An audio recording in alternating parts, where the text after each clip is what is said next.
बिछा में 22 रजब जी मुनासबत सां हज़रत इमाम जाफ़र सादिक अलैहि सलाम जे क़ोंडन जी नयाज़ वॾी अक़ीदत एतिराम ऐं रूहानी जज़्बे सां अदा कयो वियो। इन सिलसिले में सैयद गदा हुसैन शाह लतीफ़ी, सैयद रज़ा रिज़वी, आका कुर्बान अली, शहबाज़ मक्सी, समर बुगियो, इम्तियाज़ मीरानी समेत केतिरनि अक़ीदतमंदनि जे घरनि में क़ोंडन जी नयाज़ तयारु करे घरनि अंदरि ई खारायो वियो। इन मौक़े ते सैयद गदा हुसैन शाह लतीफ़ी ॻाल्हाईंदे चयो त हज़रत इमाम जाफ़र सादिक अलैहि सलाम फरमायो आहे त जेको बि शख़्स नेक नियत सां 22 रजब जी न्याज़ तयारु करे ॿियनि खे खाराईंदो, अल्लाह पाक हुन जी रोज़ी रिज़िक में अहिड़ी बरकत अदा कंदो जो हू पाण हैरान थी वेंदो।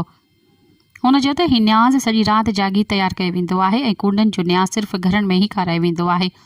न्याज़ में खीरणी, दाल, पापड़, चणनि जी चाट, सीरो ऐं ॿिया खोड़ सारा आइटम तयारु कया वेंदा आहिनि।